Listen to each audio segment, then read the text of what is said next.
school. Do you remember leaving these kids in the car for hours while you would go do drugs? No, I didn't ever do that. Twisted. You're saying that she was walking around naked in front of her children, not feeding them? You're such a liar. And evil. She probably cheated over 1,000 times. A 17-year-old coworker told me I've been sleeping with your mom. He was 18, and it was after our divorce. Let's do it. Have a good show, everybody. Here we go. This is a safe place to talk about hard things. Stand by, Dr. Phil. I try to be an emotional compass and point you in the right direction. 5, 4. I am not giving up on you. Go, Dr. Phil.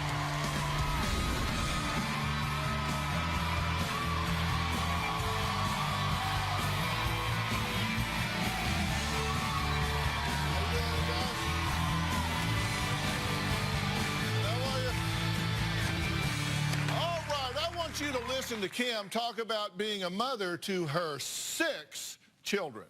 I would walk through the pits of hell for my kids. I love my kids so much, and I am a good mother.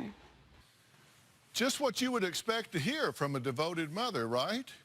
Well, her children, ex-husband, and ex-mother-in-law all say Kim is an evil, twisted liar who has ruined all their lives. Things got so bad last year that Thelma says she received an urgent call saying her son Kenny was hospitalized after suffering a near-fatal breakdown. And Kim, well, she was nowhere to be found. With her 5 grandchildren in need, Thelma rushed to their side, but she says what she found left her speechless. My ex-daughter-in-law, Kim, is a wicked, evil, horrible person. Kim has totally destroyed my son and the grandkids' lives. When we went to the house to pack up belongings, the odor was so bad. I had to wear a mask when I entered the home. It was disgusting. I saw piles of laundry, animal feces everywhere. All the walls were filthy. All the doorknobs were sticky. I felt it was my responsibility and duty to step up as a parent, and the big mama bear came out in me, and I knew exactly what I had to do. Kim does not deserve these beautiful children. I hate what she has done to my son and my grandchildren. If Kim was sitting in front of me right now, I would say, you need to stay out of my grandchildren's life and my son's.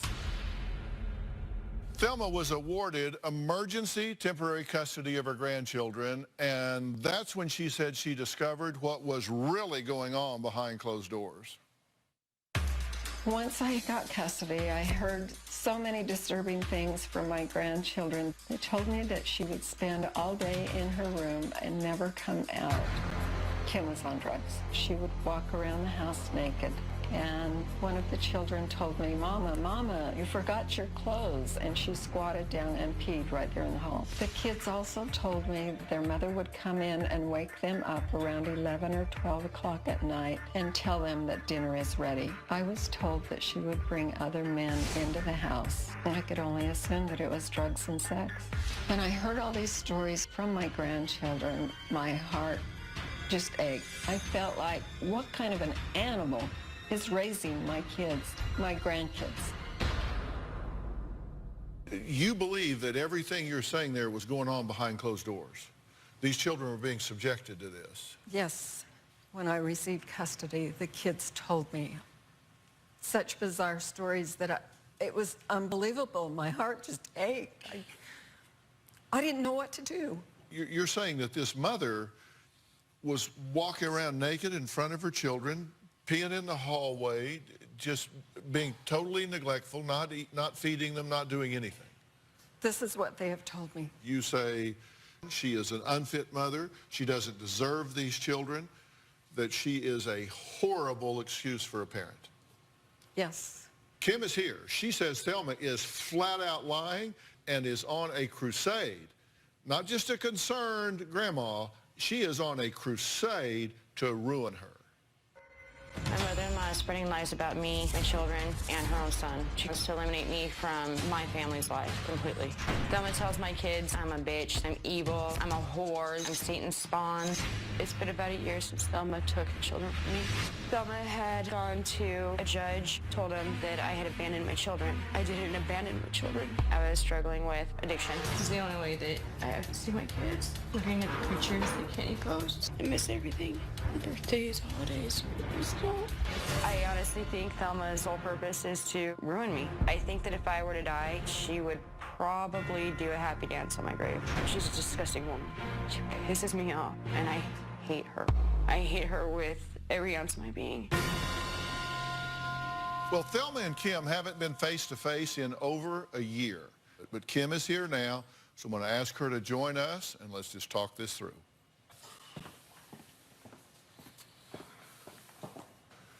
Kim, Dr. Phil. Dr. Phil. Have a seat. You know Thelma. You've not seen her for over a year, correct? Correct. She has, I actually wrote down some of the things she said. That you are a horrible person.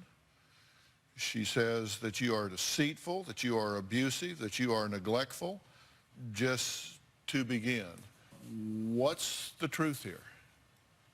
Nothing that came out of her mouth.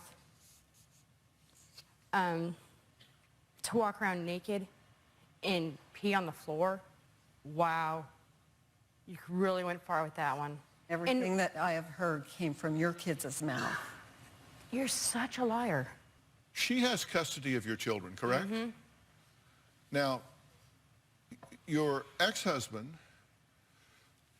wound up in a hospital with what lay people typically refer to as a nervous breakdown. Where were you?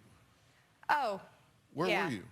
I went to the house. Kirsten came out of the room and said, Dad just texted me and told me if you show up that you need to leave, otherwise the police are going to be called. Well, here's the custody paperwork, because we got this. This is an order for emergency shelter care and temporary custody.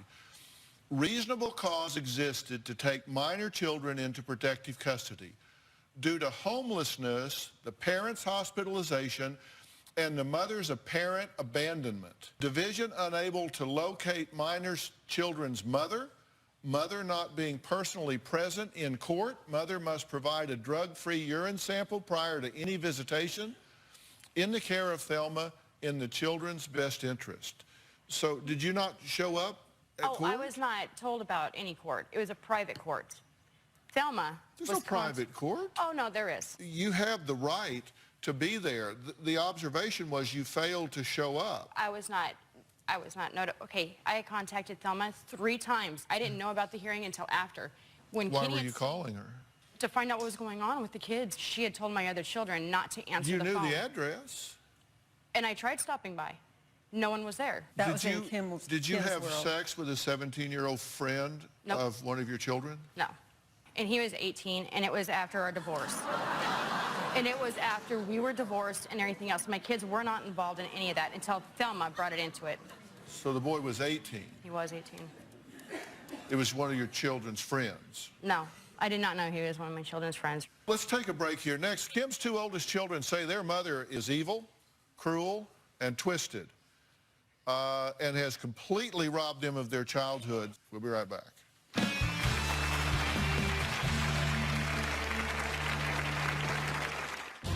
I became known as the girl that's mom slept with younger boys. My mom is cruel, she's twisted, and she is evil.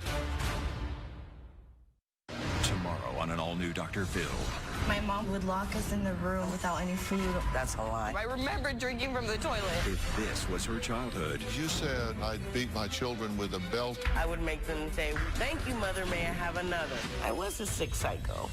can she ever forgive her mom? You're telling me you never punched me in the face? No, I did not. You beat all of us.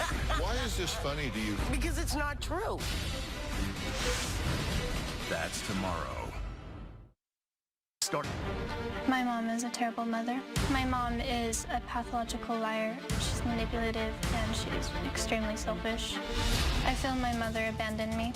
My mom was an in-and-out mom. She was there and then she would leave and go party with her friends. My mom is cruel. She's twisted and she is evil. Growing up, my mom was a bully. She was mean and she was extremely scary and someone you wouldn't want to be around. When she was angry, she'd grab our arms and she would shake us and she would push us and she would hit us. One of my mom's favorite sayings to us is, "Are you deaf, dumb, or just plain stupid?" My mom cheated on my dad throughout their marriage. My mom had sex with a 17-year-old coworker of mine. My mom sent him dirty pictures and messages and he showed me them while I was at work. I became known as the girl that mom slept with younger boys. Right now, I see my mom as an acquaintance. She's not really a mother figure. She's just someone that has been in my life. I'm pissed off that she abandons us and comes on this show and acts like she's a saint when she's left 6 kids at home to be raised by my dad. I feel like my mom robbed all my siblings and me of my childhood. Well, Kirsten, I'm glad to meet you. You used very harsh terms talking about your mother. You said evil, twisted, liar. You're saying that it is true, that she did have sex. How does that come up in conversation? Oh, by the way. He flat told me, "I've been sleeping with your mom." And I just sat there and I was like, "You're what?" Then he went on to tell me, and this lasted about an hour, that he just told me every single detail. And then he told me that he was 17, not 18. Okay, and he showed you the pictures? Mm-hmm. So you saw them with your own eyes? I did. And it was your mother? Yeah. Okay. And do you deny this? Yeah, I never sent him pictures. Texts and stuff like that, yeah. But you know. Were the pictures taken? There was never pictures taken. She saw the pictures. Are you saying that she's lying? No, I think that he was lying. What was it, your mother? I just saw breasts and down. I couldn't see her face, but he told me it was her. And you did have sex with him? Yes. There was a lady that came over to our house and almost killed me because you were sleeping with her husband. She almost No, killed me. I wasn't, She Kirsten. slammed me up against the door and thought I was Kim. And she showed up to Kevin's house with a gun. I almost died because of it. Kirsten, I'm going to tell you right now, I had no idea that any of that was going on, and I was not sleeping with her husband or anything else. I wasn't doing that. You left in October. We had no money. What did you do to our food stamps? We had no money. I know, Kirsten. You know what we did for my birthday cake?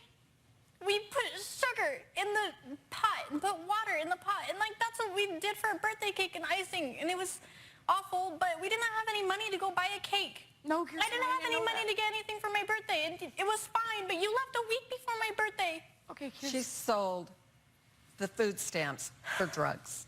Do you remember leaving these kids in the car for hours while you would go and do drugs? No, I didn't ever do that. One thing that I told my kids was that I can't take back anything that I did. I can only make from what I do better. And you can't change what you don't acknowledge. And you've got this girl sitting in front of you now, making the effort to tell you what's in her mind and what's in her heart. And you insult her by trivializing it. Is that what you want to do with her? No. What do you think about all of this? There is 6 kids without a mom, and I'm 18 and I'm taking care of the kids. Well, joining us by Polycom is Kim's oldest son, Kevin, who says he is so done with his mother, he wouldn't even attend her funeral. Kevin, I'll turn it over to you. You don't even know your grandkids because you cannot stay away from everything that makes you evil. Kevin. You can't tell me that this is brainwashing from Grandma because I haven't talked to her in a year. Kevin, you don't let me see the grandkids when I'm down. I would stop. Because you're on drugs. I was sober, Kevin. I've been sober since last March. Really? Explain the drugs I found in my garage when you helped me move. Kevin, I've been sober since last March. But you also left in October, a week before my birthday, for drugs. Your dad. And you I cleaned up your drugs in your room. Your dad kicked me out, and I was on drugs, Kier. But that wasn't a year ago. That wasn't 11 months ago. That was in October, and it was before that. I'm the one that cleaned up your drugs. I was on drugs, Kier. That's why your dad threw me out. Let's take a break. So where was Kirsten and Kevin's father while all of this was going on?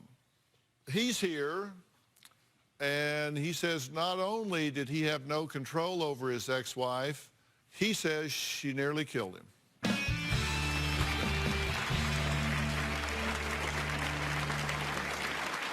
She has cheated on Kenny so many times I could not give a number, but yet he takes her back. It's the hard seeing my dad go through so much. And later, When I was growing up, I knew that my mom was doing drugs. She told us she had cancer so she can do more drugs. One night she was serving dinner and she passed out, and we all thought that she was dead.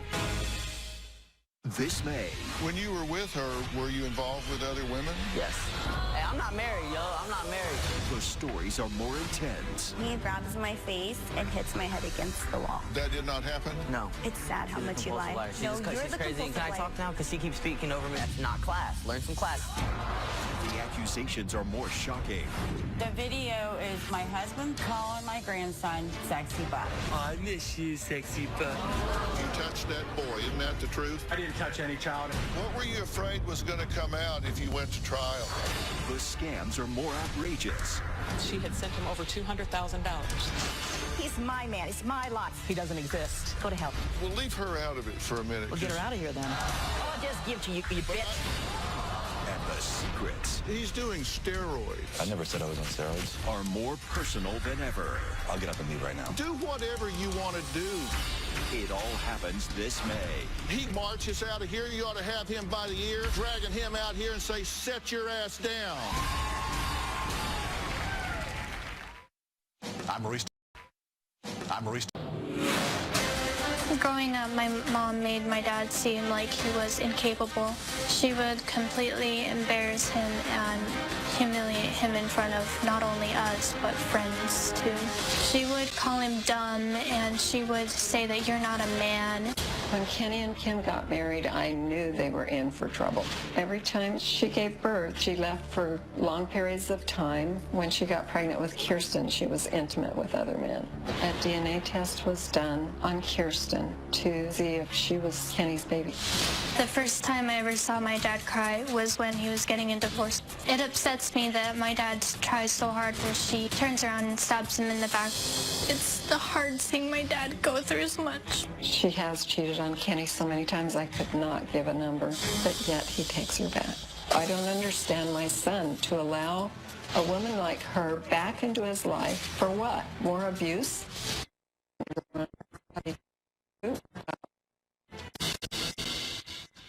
Well, before we add him to this conversation, let's hear what he has to say about his ex-wife and mother of his 6 children.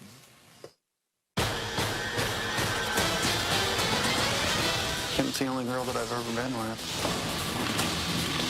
I lost my virginity to her. I think that I will always have feelings for her, but I am upset with her for what she's done to the family.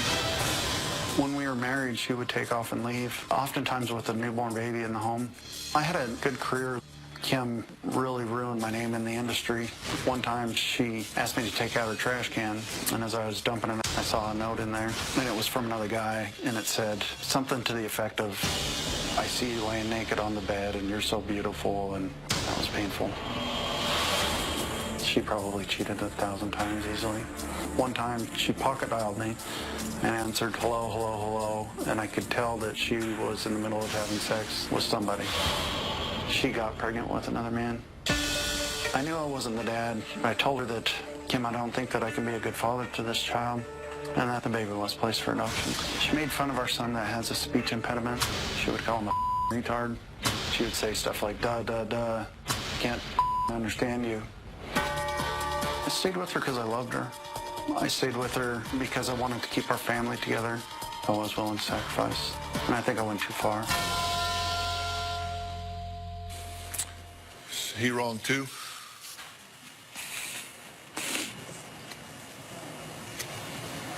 Okay, Kim? What'd you say? I asked her if she was okay. You asked her if she was okay? What was it that landed you in the hospital?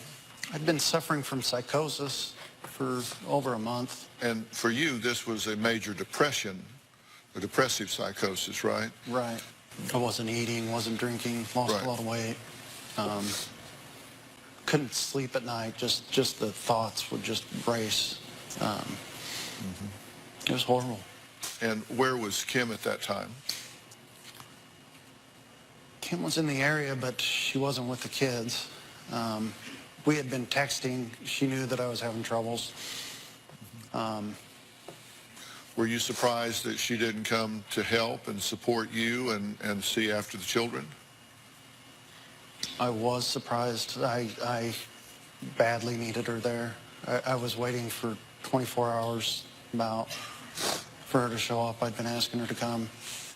And it was during this 2 weeks that you moved for emergency hearing, got custody of the children and removed them Yes. out of state to where you were? Yes, and Kenny was life flighted out of state, and we happened to be there. We were visiting, and so we went directly to the hospital.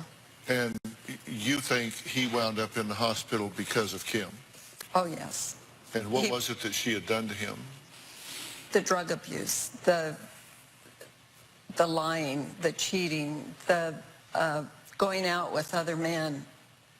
Well, you would badmouth him to anybody you could. You still do to this day. Why would I want to do that? He's my own son. Yeah, you tell me. Yeah, you We've tell been me. asking Why that would I for want to do years, that? Thelma. Why would I want to ruin him like you did? My grandma is going around town branding us as damaged kids and telling people that we're the meth babies. My siblings and I don't really like our grandmother. Closed captioning provided by... My grandma makes me mad right now because she will do anything she can to ruin our reputation and my dad's credibility. My grandma is going around town branding us as damaged kids and telling people that we're the meth babies. She's going over the top on some stories and twists them. I was miserable when she got custody of my siblings. I feel like my grandma doesn't approve of my mom and never has, but the fact that my parents still talk, she obsesses over. My grandma's goal is to completely get rid of my mom. My siblings and I don't really like our grandmother. You saw it as an opportunity to move in so that way you could get your son and the kids out there. That's all you did.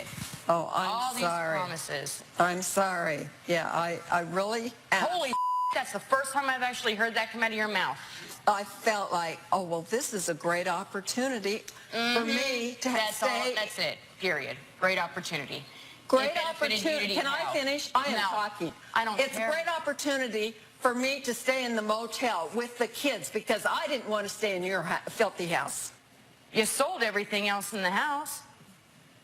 What you didn't sell, you threw out down the stairs everything that we had worked so hard for. Kirsten, you were there. No.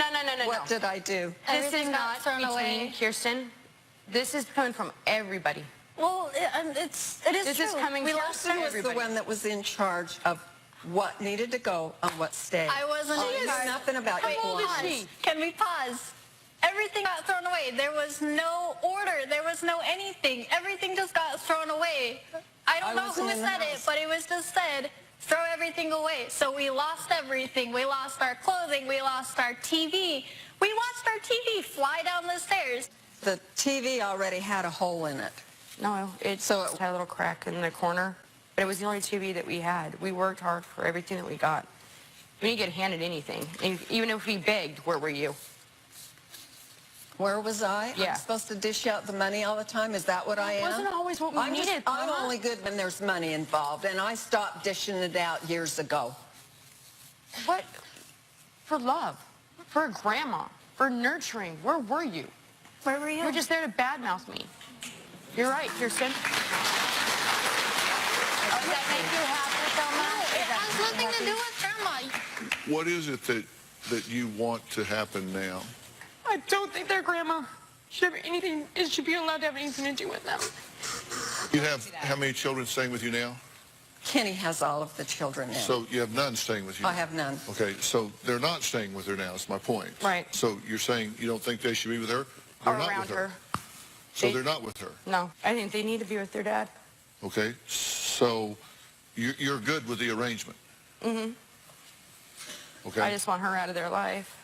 Okay, well, we're going to take a break. I want to hear from Dad here, and I think the question that you raise is Thelma's hatred for her ex-daughter-in-law actually harming her grandchildren? We're going to talk about that after the break here.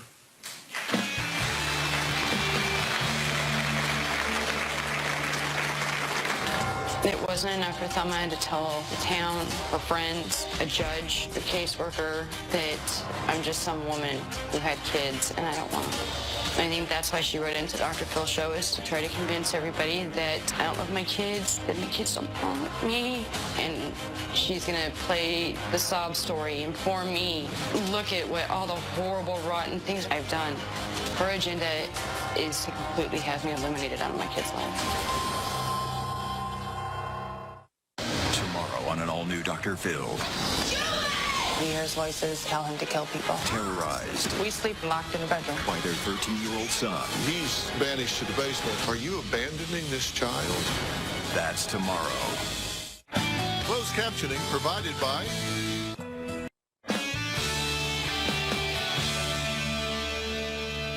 Kenny.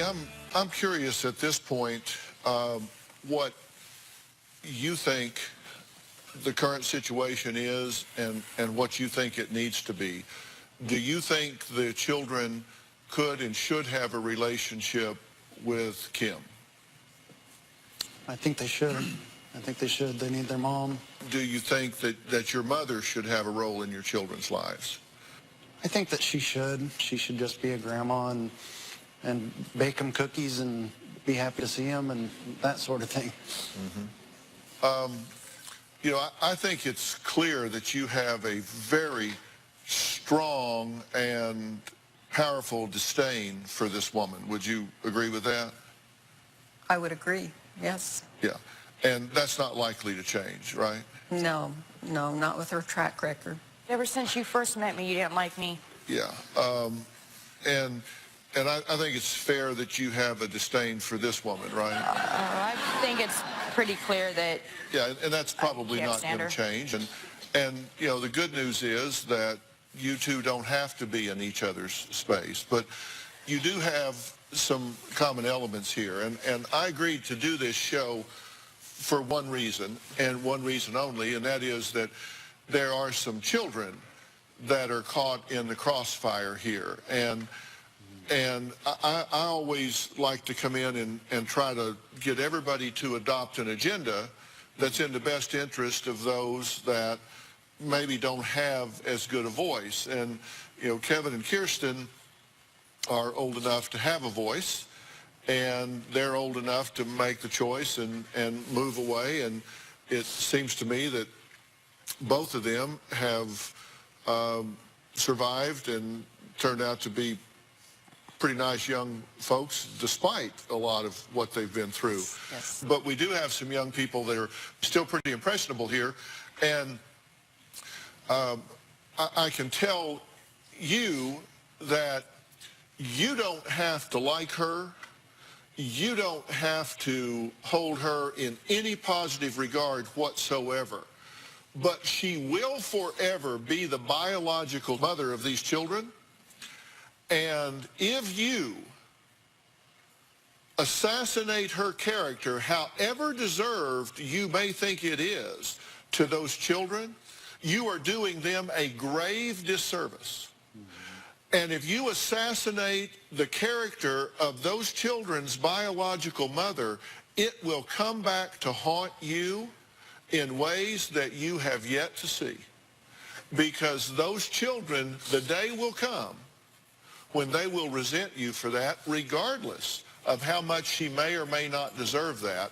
And I'm just telling you that you need to learn to bite your tongue.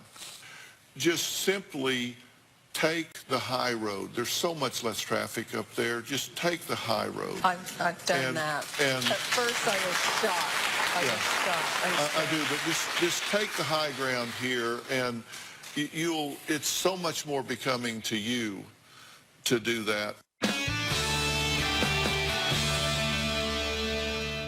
Next Friday on an all-new Dr. Phil. It is one of the most twisted and bizarre love deceptions we have ever covered on this show. She met her dream man online. Hunter told me he loved me over the phone. This clearly was romantic.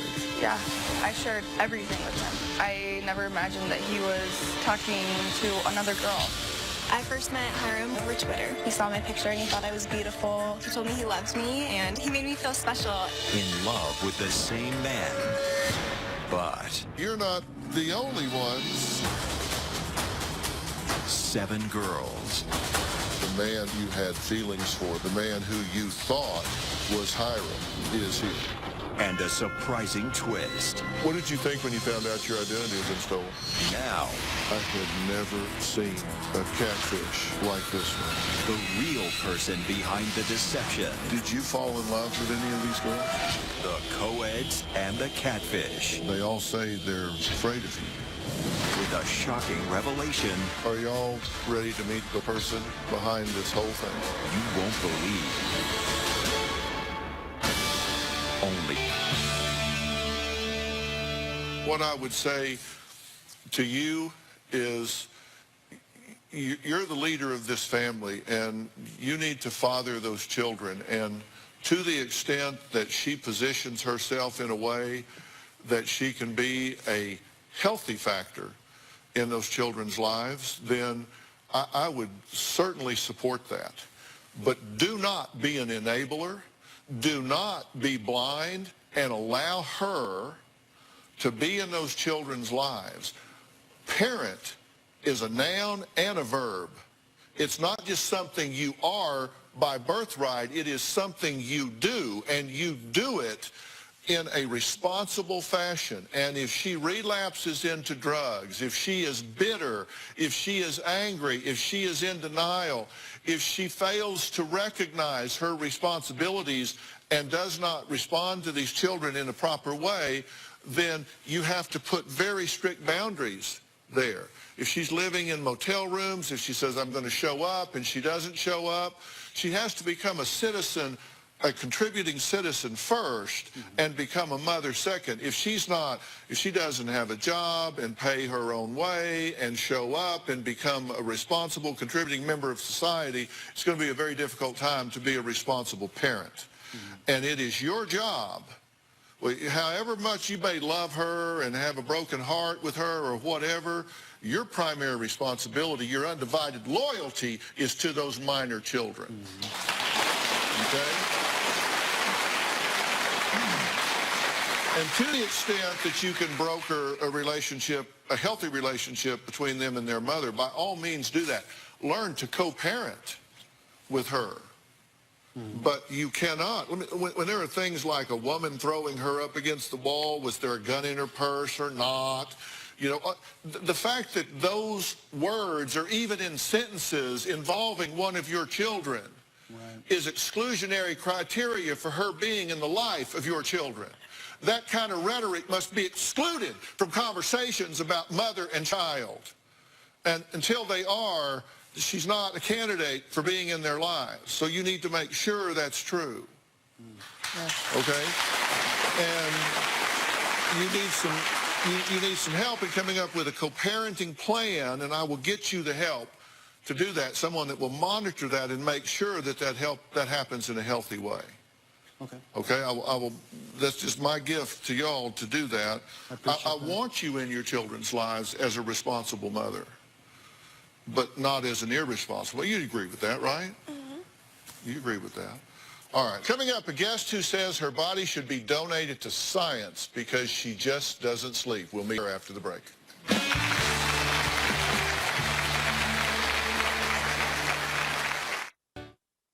My next guest, Carrie, says she's lucky if she gets more than 4 hours of sleep a night, and it's not because she's burning the candle at both ends. In fact, she says she is desperate to get more sleep because her marriage and sanity are going downhill fast. I think I'm a freak of nature because I do not sleep. Dang it. What person does not sleep? I started having trouble sleeping after the birth of my son in 2008. He was premature and he spent 9 weeks in NICU. So my son did come home and I had anxiety because I was so scared something was happening to him on my watch. My son was diagnosed with Crohn's disease last year. Now I don't sleep because anything can happen in the middle of the night. Another night. My brain never goes into sleep mode. It's always on. I toss and turn all night. The slightest noise will wake me up. I usually get anywhere from 2 to 4 hours sleep a night. And I've gained a lot of weight since I've stopped sleeping. I put on 100 pounds. Every morning I wake up with a headache. I'm angry and irritable all the time. My husband and I do not sleep in the same bed because any movement he makes will wake me up. Insomnia is destroying my marriage. I feel terrible that I'm putting my family through this. I don't like the person insomnia has created, and I do not want to share my bed with it anymore. Well, Carrie is here, and also joining us is our longtime good friend, Dr. Frida Lewis Hall, Chief Medical Officer of Pfizer. So welcome. Glad you're here. So how did you sleep last night? Really? Yeah. Hardly at all. Not good. Insomnia, but plus the excitement, and yeah, not at all. From a medical standpoint, Doc, how often does this happen? So Carrie is really not alone. I mean, sleep trouble is very common. Long-standing, not just occasional sleep disorders. Nearly 45 million Americans suffer. 45 million? 45 million Americans. So insomnia is one of the most common forms of sleep disorder here in the United States in particular. So what is that? So insomnia is simply stated a difficulty falling asleep, staying asleep, or the combination of those two things. In order for it to be chronic insomnia, then a person has to experience that 3 nights a week for at least 3 months. So it sounds like this might be what Carrie is experiencing, but she needs to see her doctor for a diagnosis to see what it is. And of course, we should talk about that in a minute. Okay, so how did you sleep before your son was born? Because you said you had issues and then hospitalization and all. How did you sleep before that? Like a teenager, I could sleep from 9 to 10 hours. I enjoyed my sleep. So you clearly have an onset trigger. You know Yes, sir. That's what started that. Yes, that's when all this started. Loss of sleep can happen for a whole host of reasons. Sometimes people know exactly why, and some people they don't know why, and there are a whole range of causes. Everything from stress and anxiety, as you've described, to things like thyroid conditions or certain medications may cause this. In addition to that, common things that we do, we may not think affect our sleep, like overuse of stimulants, nicotine and caffeine. And then to add on top of that, there are other conditions that can cause loss of sleep, like sleep apnea is another example. And this, as you know, occurs frequently in people who are either overweight or who are obese. And being a caregiver is clearly stressful, and you know, you had those issues early on, and now with Crohn's disease. Yes, sir. So you watch that, but look, if you love your child, and you know you do, yes, we know you do, then you have to take care of your child's mother. And that's what scares me the most, because if I don't get rest, if I don't get sleep, I'm not going to be at 100%. Well, no, and you can't give away what you don't have. If you're the only mother your child's ever going to have, and so you have to take the time and realize it's not selfish to take care of you, because you don't want to be emotionally bankrupt, you don't want to be physically bankrupt, and you have to be willing to ask for help, whether it's for other people to help out or support groups or babysitters or family members. You've got to be willing to ask for help. Yeah, and I'd like to add on another really good reason to pay attention to sleep loss. So, you know, we know that there are a lot of things that happen, and Carrie, you mentioned some, you just mentioned a few others. Feeling bad the next day, or over time just not being sharp, being less alert and able to deal with things, emotionally bankrupt and physically as well. But it doesn't stop there. So chronic sleep loss or lack of sleep over periods of time actually contribute to very serious medical conditions and can be life-threatening. So it's been linked to diabetes and heart disease. There was a recent study that actually found that adults who get less than 6 hours of sleep a night, 6 hours of sleep a night, over time have a 4 times greater risk of having a stroke. So this is a real health risk beyond the day-to-day risk that you carry. So it's especially important to take it seriously. Talk to your healthcare provider to get a diagnosis. Your healthcare provider may refer you to a sleep specialist to help figure out what is going on. And the good news is that most sleep disorders actually can have effective treatment. There's psychological, behavioral, and/or medical treatments that can be effective in treating sleep disorders. So there's a lot to know about them. This is a very complex area. And of course, for more information on good sleep habits and information and resources for sleep disorders, you can visit gethealthystayhealthy.com. Interesting, I had a friend that was having this kind of problem recently, and I sent him to gethealthystayhealthy.com. And you guys have a great action list there. There's like 10 points there. And he went through the 10-point list. And it talks about he talked about don't take naps late in the day, make sure the room was really dark at night, and get a wind-down routine. Those were 3 of the 10 that he said made a big impact of him that you guys have listed there. So great information, as always. I want to thank all of my guests today, especially Dr. Frida Lewis Hall. For more information on today's show, visit drphil.com. We'll see you next time. Gary, thanks so much. Thanks so much. We'll see you. Bye-bye. Thanks, guys. See y'all.